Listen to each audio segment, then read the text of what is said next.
Hello and welcome to the first presentation here covering all things nutrition. So, these presentations are designed to outline the general principles of a sound nutrition program as it relates to body transformation. These are going to take a big picture view on the things that you should be focusing on in terms of your diet. So, what you're going to learn throughout this program, it's not a specific fad diet or meal plan. What you're going to learn is how to eat in a way that supports a healthy lifestyle while still allowing you to reach your goals and enjoy life at the same time. So, my whole nutrition philosophy is sort of based on this nutrition pyramid here. So, the nutrition pyramid, it goes from the most important concepts to the least important concepts. At the bottom here, we have energy balance, or calories in versus calories out, if you've ever heard that phrase. Next up on the nutrition pyramid, we have macronutrients, and macronutrients are what make up our calories. So after macronutrients, then we have micronutrients and fluid balance. And this is where we talk about vitamins, minerals, and hydration. The fourth level of the nutrition pyramid has to do with nutrient timing and frequency, how many meals you eat throughout the day and how you space those out. And then the final level of the nutrition pyramid is supplements, which is the least important level of the pyramid. And so, in this presentation, we're going to be learning about energy balance. But before we do that, I just want to talk a little bit about, the good food versus the bad food approach. So the good food versus bad food, it's still a great debate within the fitness community. Some camps of people believing that certain food groups need to be completely eliminated in order to have success, while others believe, in a bit more of an inclusive approach. So the way I like to think about things is instead of focusing on excluding bad foods, what we're going to be focusing on is including healthy foods. And by healthy foods, I mean those that are higher in micronutrients, higher in fiber, and higher in protein. There are very few foods, if any, that are actively unhealthy, meaning that there are no foods that, if eaten once, regardless of their quantity, will immediately cause harm to your body. While foods like Pop-Tarts and Twinkies have been, kind of demonized by these clean eater camps, the truth is that these bad foods only become an issue when they begin to dominate your diet and become, the bulk of what you're eating. So these foods, they don't need to be completely removed in order to have success, losing weight and building muscle. It's just rather that the healthy foods need to be prioritized and sort of top of mind first to ensure that you're getting the proper nourishment, and then we can sort of add in those quote unquote bad foods as we want. So after we've ensured, the proper level of nourishment from these healthy foods, I want you to feel free to allow yourself to include these treats in your diet, in order to create some room for flexibility into your routine. And I'm going to show you just how this all is possible throughout this presentation. And it all starts with this idea of energy balance, which this whole presentation is about. Calories in versus calories out. This is how you're going to be able to literally have your cake and eat it too. So now that we've abandoned the good food versus bad food mindset, it's time to introduce this first level of the nutrition pyramid, energy balance. So energy balance, it's the most fundamental concept of nutrition as it relates to body composition. This step must first be understood and implemented before moving on to any of the next level of the pyramids that we talked about earlier. So the other levels of the pyramid, they're literally useless if energy balance is not yet understood. It is the relationship between energy we consume in the form of food and the energy we expend through metabolism and physical activity. So it's this relationship that's going to determine our body weight, our body composition, as well as just our overall health. And like I've said a couple times now, if you've ever heard of calories in versus calories out, that's energy balance and exactly what we're talking about here. So with energy balance, there's essentially three different fates that you can have, or three different scenarios. First up, we're going to talk about maintenance calories. So if you were to consume exactly the amount of calories that you burned each day, your weight would not change at all. It would stay exactly the same. You'd maintain your weight. And this is what is referred to as maintenance calories, or the amount of calories needed to maintain your current weight. The second sort of fate you could have in terms of energy balance is a caloric surplus. So if you ate more calories than you burned each day, for long periods of time, your weight would begin to increase. And this is, again, what is referred to as a caloric surplus, or the amount of calories needed to increase your current weight. And then the third sort of fate, if you want to lose weight or body fat, is a caloric deficit. So if you were to eat fewer calories than you burned each day for long periods of time, your weight would begin to decrease. And this is what is referred to as caloric deficit, or the amount needed in order to decrease your current body weight. So if we take a look at a couple of these graphs here, on the left-hand side is the maintenance calories. So in green, we're looking at calories in, or calories that we consume in the form of food, and in the orange bar is calories out, or the exercise and other forms of burning calories that we do throughout the day. So as you can see, the maintenance, they're even, they're exactly the same, and that's what's going to maintain your weight. And then for the caloric surplus, as you can see there, if we eat 3,000 calories, but we're only burning 2,000 calories, that's how we're going to start to increase weight and start to put on some body fat. And then the far right graph there, the caloric deficit, we can see that we're well below that 2,000 calorie of what we're burning, and that's how you're going to start to lose weight and start to shed some of that body fat. So before we can consider the actual quantities and type of food that we're going to be consuming to transform our bodies, we need to estimate how many calories we burn in a day, so that depending on what your goals are, we can determine your caloric surplus if you're trying to gain weight, or a caloric deficit if you're trying to lose weight, or just trying to find your maintenance if you're trying to maintain your body weight. So, everybody's energy needs are going to be different, and without a scientific laboratory, you'll never know exactly how many calories you're burning or consuming, but that's okay. We don't need that level of precision in order to transform our bodies. We have some other methods to sort of get us close enough to make the types of changes that we need to make. So in order to start determining how many calories we've burned throughout the day, we're going to start talking about our metabolism. So we excrete energy in different ways through our metabolism. And metabolism can be defined as the total amount of energy required for each of our physiological actions, and can be grouped into 4 general categories. The first category is resting metabolic rate, or RMR. The second one is thermic effect of food, or TEF. The third group in our metabolism is exercise activity, or EA. And the fourth and final part of our metabolism is our non-exercise activity thermogenesis, or NEAT, often referred to as NEAT. So you add all of these up, and you have your total daily energy expenditure, or TDEE. And so this is basically the total amount of calories that your body uses and burns on any given day. And we're going to take a closer look into each of those 4 components now. So let's first take a look here at resting metabolic rate. Now imagine you're asleep, you haven't had a meal in a while, you're breathing, your heart is beating, your cells are doing the bare minimum to keep you alive.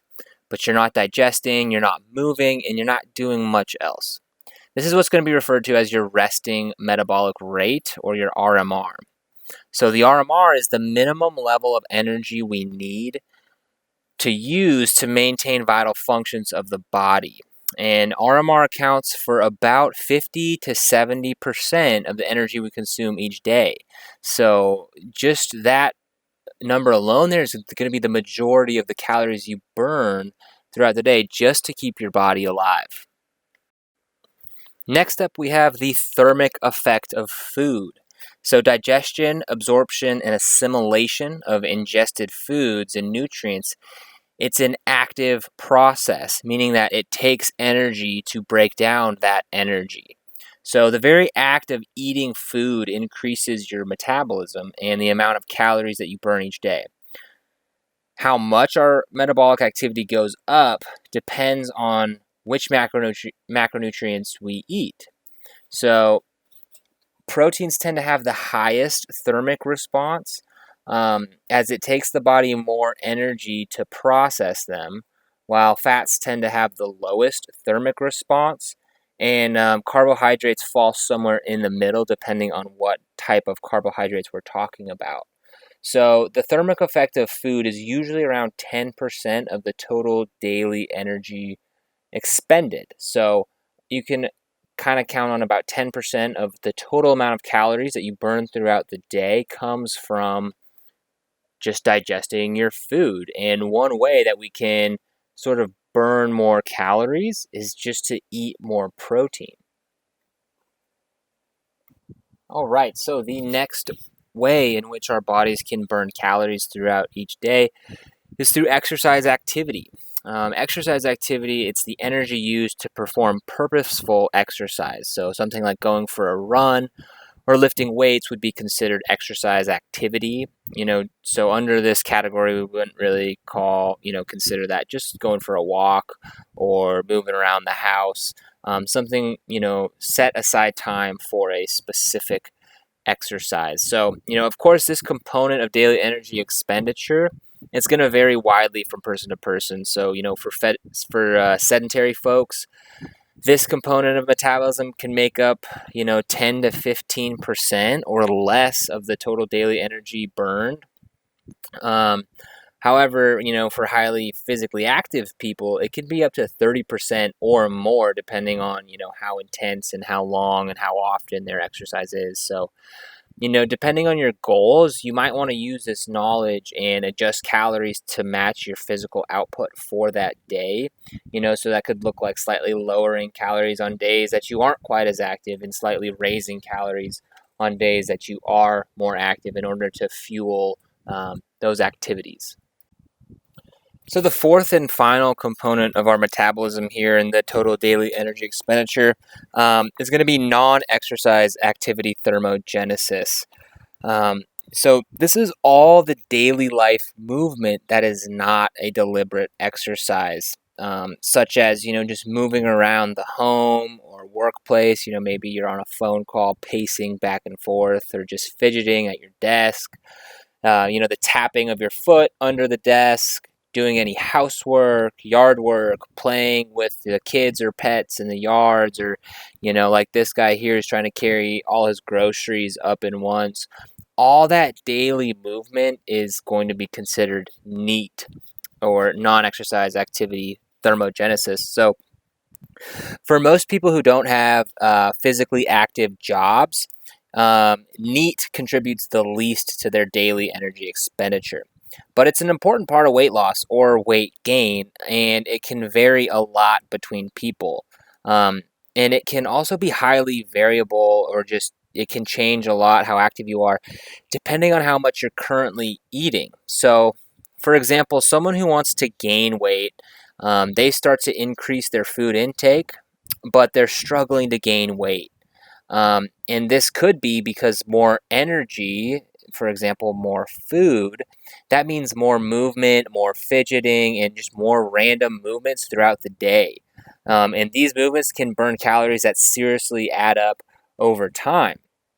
And then on the opposite end of the spectrum, someone who is trying to lose weight and therefore they're eating less energy or less calories than their body demands, they might just move around like a zombie from The Walking Dead without even realizing it. Your body is pretty damn good at matching energy output with your input.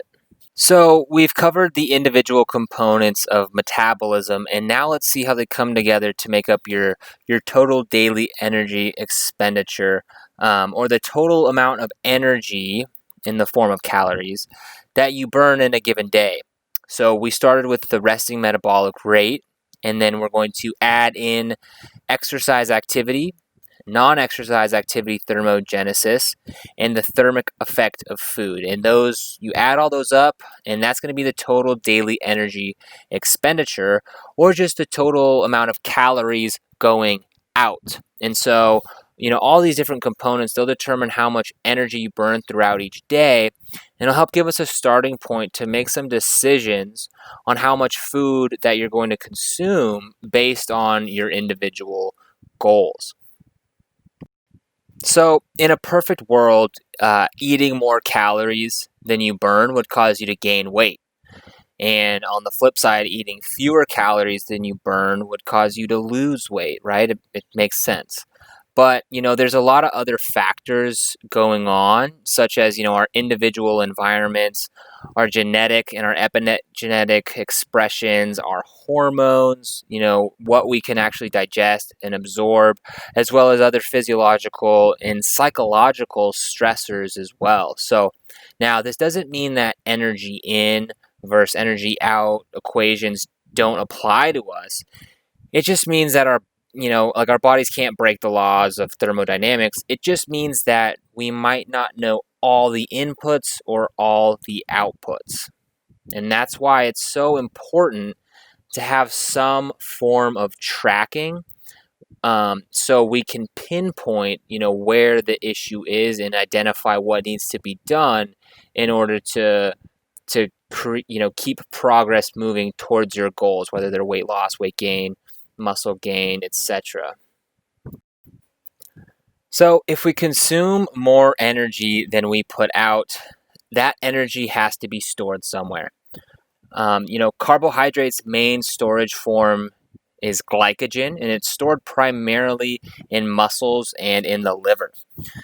Fat's main storage form is triglycerides, stored primarily in the muscle and adipose tissue or fat tissue, and sometimes in the liver.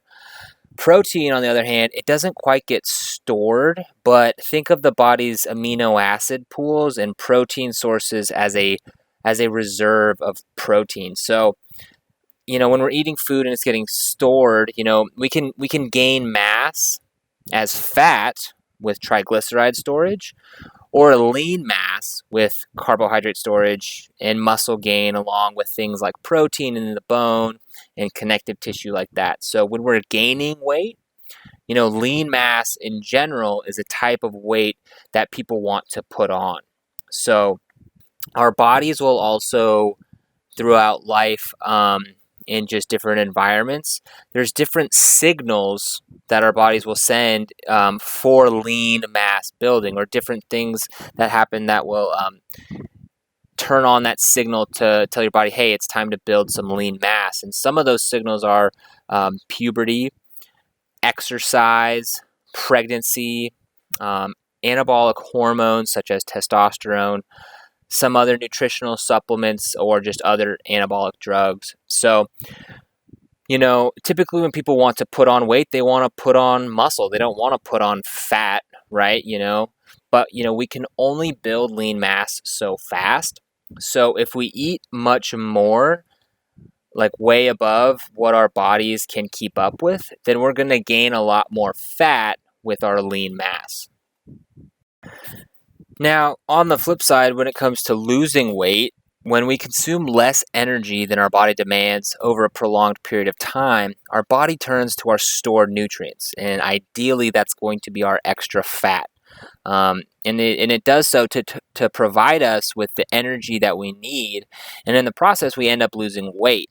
So when we consume less energy than we burn, or burn more energy than we consume, we lose weight. And about 70% of our total daily energy expenditure comes from simply keeping us alive. So even without exercise, we're always using energy. But of course, adding exercise will definitely increase the energy output. And so if energy intake is low enough, or carbohydrate and fat stores are in short supply, our body will turn to protein from our muscles and other structures such as bone or internal organs to provide us with energy. And this is what we do not want to happen. So for this reason, this is why it's a good idea to not go like extremely low calories. You want to get into a caloric deficit when you're trying to lose weight, but you don't want it to be so low that your body starts, catabolizing or breaking down your muscles, your hard-earned muscles, just to provide you with daily energy. We'd much rather use stored carbs and fats as our energy source, as that's just what they're equipped to do. So for this reason, protein's usually increased during times of dieting or whenever you're in a caloric deficit. So what matters the most is the amount of energy burned versus the amount of energy consumed over long periods of time.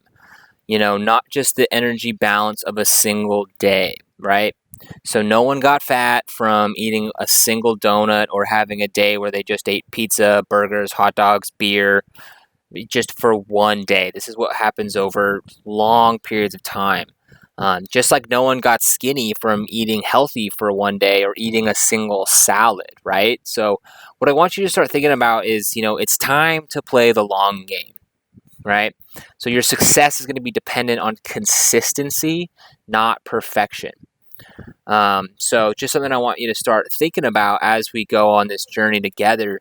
And now that we understand the principle of energy balance and calories in versus calories out and its effect on body composition, next up, it's time to consider what those calories are actually made up of. So what we're going to find out shortly is, calories are not all created equally, right?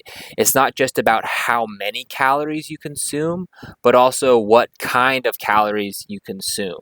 So next up, that's exactly what we're going to be diving into in the macronutrients presentation.